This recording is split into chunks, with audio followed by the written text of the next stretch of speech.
So what we're doing for today, we're talking about literal equations. What literal equations are they are equations with absolutely no values. It is all variable equations. And you are solving or rewriting it in terms of a specific variable. So given an equation with y equals mx, we want to solve in terms of just x. So I want to rewrite this entire statement so that x is by itself, that x is isolated. You guys don't need your computers open, so if you have them open, please go ahead and kindly close them. Okay, so when we're taking a look here, and I want to get x isolated, I want x to be completely by itself. I want it to say x equals.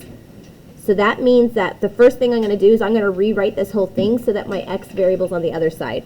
I'm going to just go ahead and do a quick rewrite. And you should be copying this down. So I'm going to put it as mx is equal to y. And again, I want x to be by itself. So let's pretend that this m and this y are numbers. What would we do if they were numbers and I wanted to get x by itself? What would I do? You would subtract. What would you subtract then? So is this addition between m and x right now? That's multiplication, right? So what's the opposite? Divide, right? Division would be the opposite. So again, we are trying to get x all by itself. I want my final statement to say x is equal to. So right now I have m times x, my inverse operation. I'm going to divide both sides by m. Now again, I don't know what y and m are equal to. So the only thing that I can state is that x is equal to y over m. And that's it. That's your final answer. That's all you are doing. You are rewriting so that you have it in a specific variable's term. So let's take a look at number 2. R equals x plus y plus z. And I wanted to get in terms of just y. So I'm going to rewrite, because I know I'm trying to get it in terms of this y, and so I need the y on the other side. So I'm going to take this whole statement, x plus y plus z, and I'm going to set it equal to r. Okay? So now I need to start solving. I want to get y by itself. So that means I need to remove the x, and I need to remove the z. How am I going to remove the x to the other side? How am I going to remove that x and get it to the other side? Mason? Subtract. So we're going to subtract the x to get it to the other side. So now I'm left with y plus z is equal to r minus x. Now I got to get rid of the z. What am I going to do to the z to get it to the other side? Subtract. Okay, so I'm going to subtract z from both sides. Okay, and my final answer, y is now going to be isolated, and I'm going to have r minus the x minus the z, and that's my final answer. Okay, I want you guys to try number 3 and number 4 on your own, please. All right, so let's go over this, because again, there's really not any calculations that you need to do. It's not like you're having any values that you're solving for. You're just rewriting it in terms of, in this case, terms of b. So the first thing that I would have done is rewrite, right? We're going to rewrite it so that we have b times a minus the r.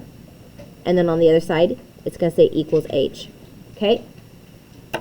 All right, so we want to get the value b by itself. So that means we have to get rid of the a and we have to get rid of the r. Which one of those do we have to get rid of first? The a or the r? Matthew. The r, right? You get rid of the constant first. You get rid of those additions and subtractions first. So we're going to go ahead and we're going to add r to both sides. Okay, so those r's are going to go ahead and get canceled. I now have b times a is equal to h plus r. Okay, now I need to get rid of the a. How do I get rid of that a? Eaker. Divide both sides by a. So I'm going to divide this side by a, and I have to divide the entire other side by a. The entire other side has to get divided by a. So there's two ways that you could write this. You could write it as b is equal to h plus r on top of a fraction, a on the bottom. Or you could write it as b is equal to h over a plus r over a. Either one of those is fine. The top one is the most likely to be shown. The top one is the most used.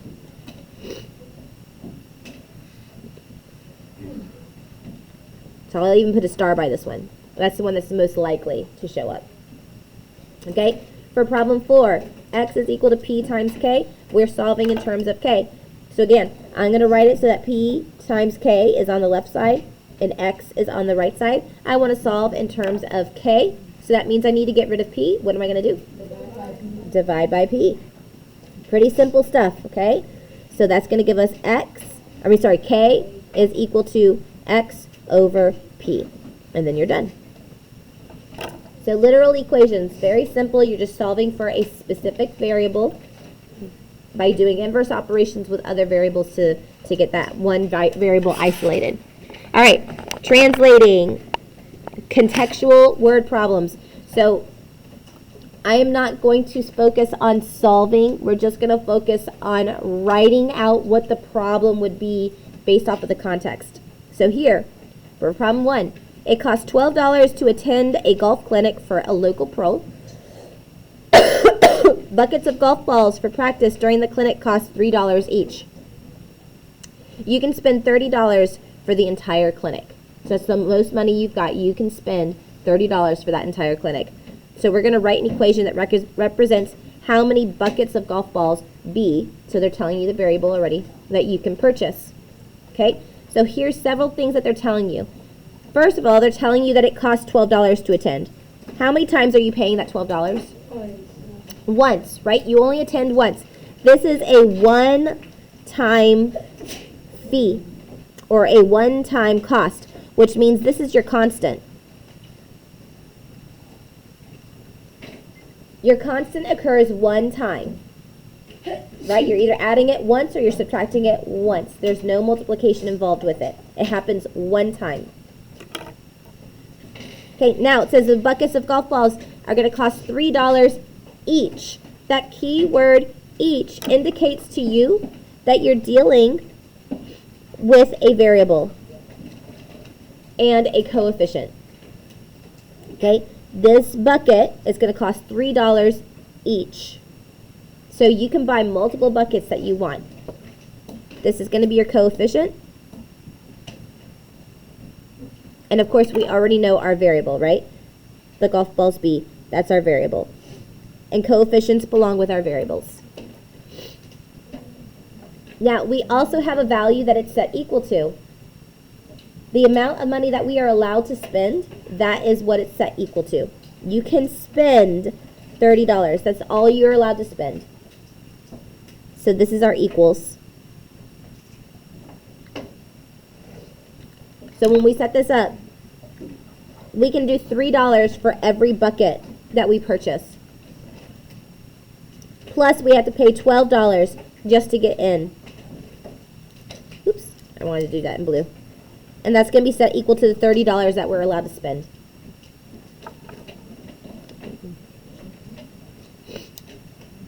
So this is our equation. 3b plus 12 is equal to 30. If we solve it, it would come out to 6 buckets. And I'm going to even write down what it would equal. That b is going to equal 6 buckets. If you're wanting to solve it later, you are welcome to do so as practice. It's always good to practice solving.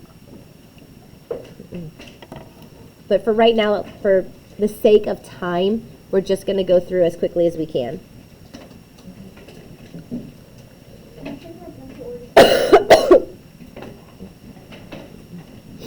Okay, when you got that copied down, go ahead and go on to the next page.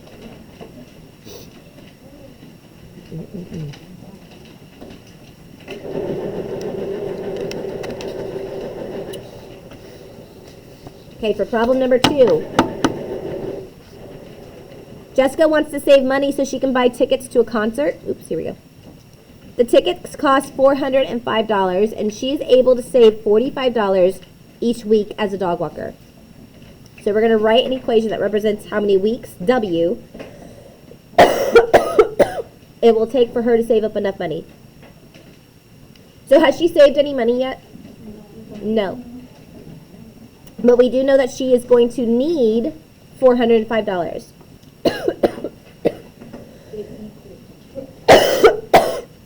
So that's going to be our equals. She needs $405. That's how much money she needs to save up. We know that she's going to save $45 each week. That term each represents that we've got multiplication happening here. 45 each week. And week is going to be our variable, W. So here's where we get our equation. 45 times W is equal to 405. It's $45 for every week until we get $405 saved up.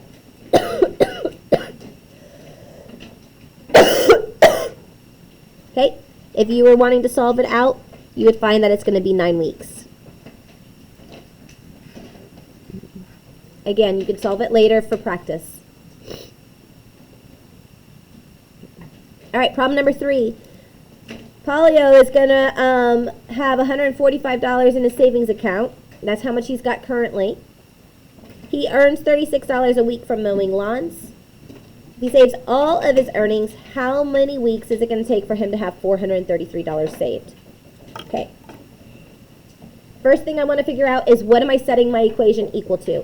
Which one of these numbers is going to be my equals, Cole? 433. We want to know how long does it take him to save 433. That's his equals.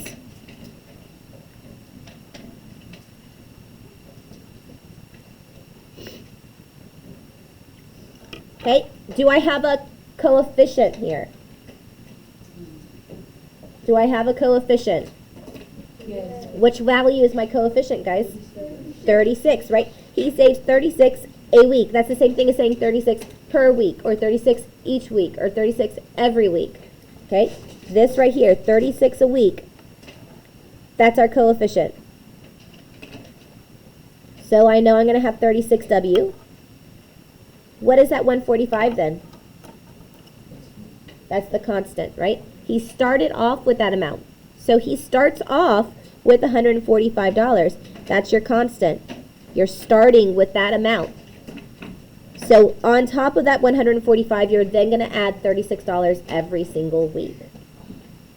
He started with 145. He's going to continue to add $36 every single week. You could have even written it as 145 plus 36W is equal to 433. Still the same thing.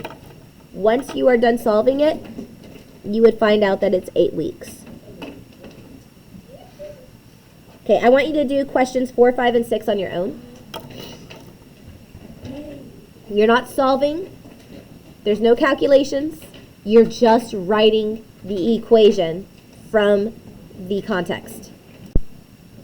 All right, let's go through this real quickly. Kelsey went to the mall to buy some new clothes. She spent a total of $140.49 on 1 pair of jeans and 3 shirts. The jeans cost $54.99. We want to know how much the shirts are going to cost. So we know how much she spent. Okay, that total. Ooh, I dropped my pen. She spent a total of $140.49. So I know I'm going to set it equal to $140.49. Now, she spent 1 pair of jeans for $54.99. So that's a one-time item. That's a constant because it only happened once.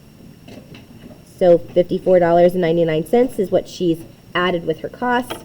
And then she bought a total of 3 shirts at an unknown price. We don't know how much those shirts are. So we're just going to put 3 and then S for shirts. Okay, so 3S plus $54.99 is equal to $40.49. When you solve it, you're going to find out that each of the shirts would come out to $28.50. That's the price per shirt, per 1 shirt. Okay?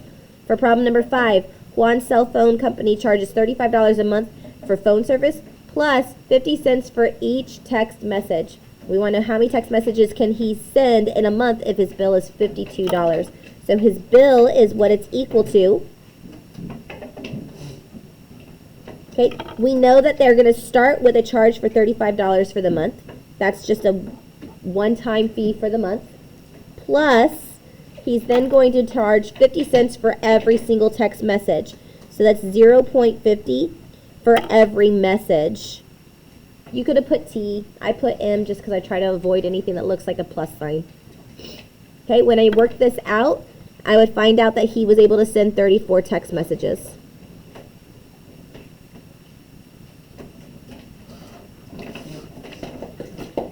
Okay, for Northbrook Middle School soccer team purchased uniforms and equipment for a total cost of $912. There's a total cost. We know that's what it's going to be equal to. The equipment costs $612, and the uniforms are $25 each. So equipment is a one-time cost, $612, plus uniform costs. You have to pay $25 for every uniform, depending on how many uniforms you're going to buy. But we don't know how many uniforms, so we put U, 24U. So 612 plus 24U, or sorry, not 24, 25U is equal to 912. Or you could put 25U plus 612 is equal to 912. Either way, it's fine. You would find out that the number of uniforms is going to be 12. U is equal to 12 uniforms. Okay? Any questions? These are just setting up two-step equations. All of these were two-step equations that you're setting up. Okay, let's flip it on over to the next page then. We're going to skip a couple of those problems. I'm going to just head straight down to problem 9 and problem 10, because again, for sake of time.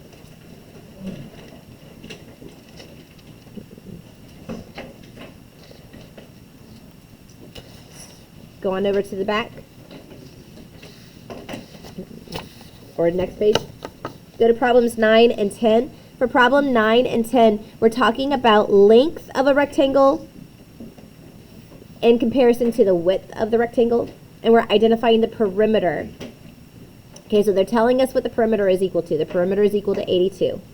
We also know that we're talking about a rectangle. So guys, the best thing you can do, draw the picture. Draw a rectangle and then label it. You have a rectangle. The length of the rectangle is 11 more than the width of the rectangle. Do I know what the width is? No. So what I'm going to do, I'm just going to put a variable, a W. I don't know what my width is, so I put W for my width. My length is 11 more than the width. How do I show 11 more than the width? W plus 11, right? W plus 11, W plus 11. So there's my rectangle, and I'm saying that the perimeter is equal to 82. Now remember, perimeter means you are going to add all the sides, and it's going to be set equal to 82. You are going to add all the sides together to get to 82. Okay, so I'm going to add all my W's together. What's W plus W plus W plus W? 4W. 4W, right? 1W plus 1W plus 1W plus 1W. That's 4W. Then we're going to add 11 plus 11. What's 11 plus 11? 22. So there's my equation. 4W plus 22 is equal to 82. If I were to solve it, I would find out that W is going to be equal to 15. 15 inches. I found this on the web. Apparently she found something on the web. All right. Same thing. A rectangle has a length of 3x plus 4 and a width of half of an x. What is if the perimeter is 43, what's the value of, and then, you know, your x and your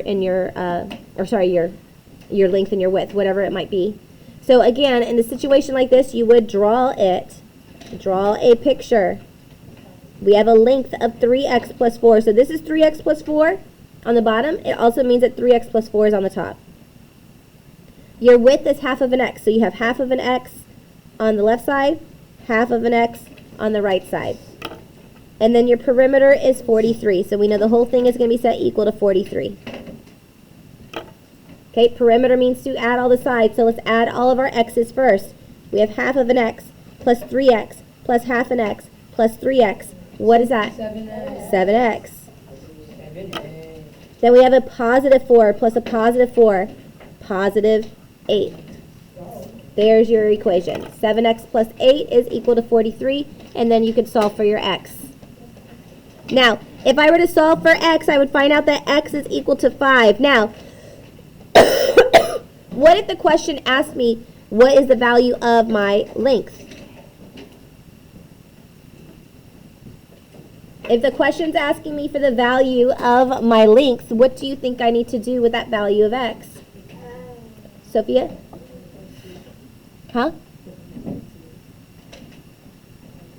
Not divide it by 2.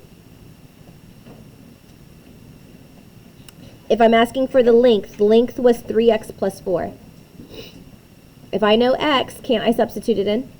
Can't I do 3 times 5 plus 4? That's all you have to do. Your length was 3x plus 4. That means you're going to do 3 times 5 plus 4. That's going to give you 15 plus 4, which is 19.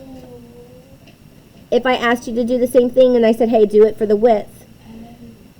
The width was half of an x. I could do half of x, which is equal to half of 5, which is equal to 2.5. Okay? So depending on what it's asking you, if it's asking for the length, substitute it in the length. If it's asking for the width, substitute it into the width. Okay, get that copy down, go to the last page. You guys are doing so great.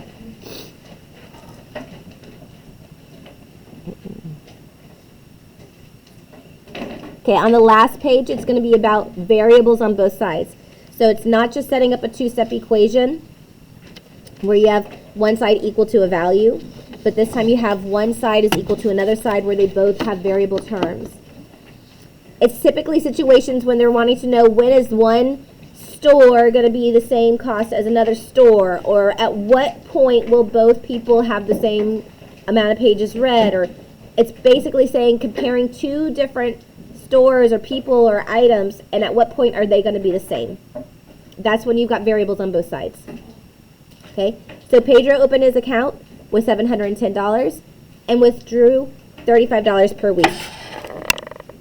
Maria opened her account with $570 and withdrew $25 a week, like weekly. We're going to write and solve an equation to show how many weeks their accounts will be equal at. At how many weeks are they going to be equal to each other? Okay, so let's start first with Pedro. Let's just focus on writing Pedro's expression. Pedro opens his account with $710 and then withdraws $35 per week. What is that going to look like? Cole? Very good. 710 minus 35W. He starts with $710 and he withdraws. Withdrawal is a subtraction. He withdraws $35 per week. So 710 equals 35W. Then we're going to set this equal to the other side, which is Maria. Maria opened her account with $570 and withdraws $25 weekly. So it's the same setup. She starts with $570 and she withdraws $25 every week. There's your equation. Okay, at the point that they're going to be equivalent to each other is going to be 14 weeks. By 14 weeks, they both will be with the same amount of money.